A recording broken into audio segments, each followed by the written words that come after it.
ನೈಜ ಫಲಾನುಭವಿಗಳ ವೃದ್ಧಾಪ್ಯ ವೇತನ, ವಿಧವಾ ವೇತನ, ಅಂಗವಿಕಲರ ಮಾಸಾಶನವನ್ನು ತಡೆಹಿಡಿಯುವ ಮೂಲಕ ಜನವಿರೋಧಿ ನೀತಿಯನ್ನು ಅನುಸರಿಸ್ತಾ ಇದೆ ಎಂದು ಆರೋಪಿಸಿ ಬಿಜೆಪಿ ಯುವ ಮೋರ್ಚಾದ ವತಿಯಿಂದ ಸೋಮವಾರಪೇಟೆ ಪಟ್ಟಣದ ತಾಲೂಕು ಕಚೇರಿ ಎದುರು ಪ್ರತಿಭಟನೆ ನಡೆಸಲಾಯಿತು. ರಾಜ್ಯ ಸರ್ಕಾರ ಬಡ ಜನರ ಮೇಲೆ ಹೇರ್ತಾ ಇರುವ ಅಮಾನವೀಯ ನಿಯಮಗಳ ವಿರುದ್ಧ ಕೇಂದ್ರ ಸರ್ಕಾರವು ಆಕ್ಷೇಪ ವ್ಯಕ್ತಪಡಿಸಿದ್ದು, ರಾಜ್ಯ ಸರ್ಕಾರದಿಂದ ವರದಿಯನ್ನು ಕೇಳಿದೆ.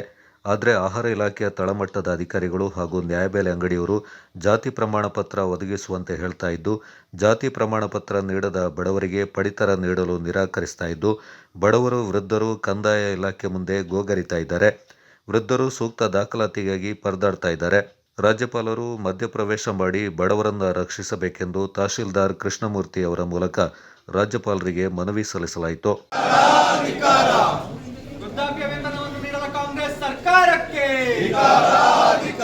ಬಡವರನ್ನು ತಾಲೂಕು ಕಚೇರಿಗಳಿಗೆ ಅಲೆದಾಡಿಸುತ್ತಿರುವ ಕಾಂಗ್ರೆಸ್ ಸರ್ಕಾರಕ್ಕೆ, ಬಡವರ ವಿರೋಧಿ ಕಾಂಗ್ರೆಸ್ ಸರ್ಕಾರಕ್ಕೆ,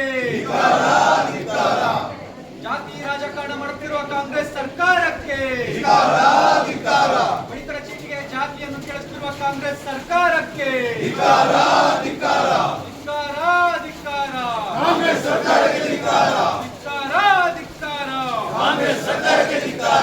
ಬಡವರ ಜಾತಿ ಕೇಳುತ್ತಿರುವ ಕಾಂಗ್ರೆಸ್ ಸರ್ಕಾರಕ್ಕೆ, ರೈತರ ಚೀಟಿಗೆ ಜಾತಿಯನ್ನು ಕೇಳುತ್ತಿರುವ ಕಾಂಗ್ರೆಸ್ ಸರ್ಕಾರಕ್ಕೆ ಭಾರತ್ ಮಾತಾ ಕಿ ಜೈ.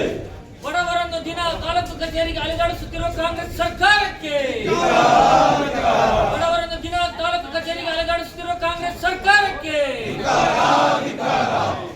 ವೃದ್ಧಾಪ್ಯರನ್ನು ದಿನ ತಾಲೂಕು ಕಚೇರಿಗೆ ಅಲೆದಾಡಿಸುತ್ತಿರುವ ಕಾಂಗ್ರೆಸ್ ಸರ್ಕಾರಕ್ಕೆ, ವೃದ್ಧರನ್ನು ದಿನ ತಾಲೂಕು ಕಚೇರಿಗೆ ಅಲೆದಾಡಿಸುತ್ತಿರುವ ಕಾಂಗ್ರೆಸ್ ಸರ್ಕಾರಕ್ಕೆ, ಜನವಿರೋಧಿ ಕಾಂಗ್ರೆಸ್ ಸರ್ಕಾರಕ್ಕೆ, ಜನವಿರೋಧಿ ಕಾಂಗ್ರೆಸ್ ಸರ್ಕಾರಕ್ಕೆ, ಬಡವರ ವಿರೋಧಿ ಕಾಂಗ್ರೆಸ್ ಸರ್ಕಾರಕ್ಕೆ, ಬಡವರ ವಿರೋಧಿ ಕಾಂಗ್ರೆಸ್ ಸರ್ಕಾರಕ್ಕೆ ಧಿಕ್ಕಾರ, ಧಿಕ್ಕಾರ, ಧಿಕ್ಕಾರ, ಧಿಕ್ಕಾರ, ಜನವಿರೋಧಿ ಕಾಂಗ್ರೆಸ್ ಸರ್ಕಾರಕ್ಕೆ.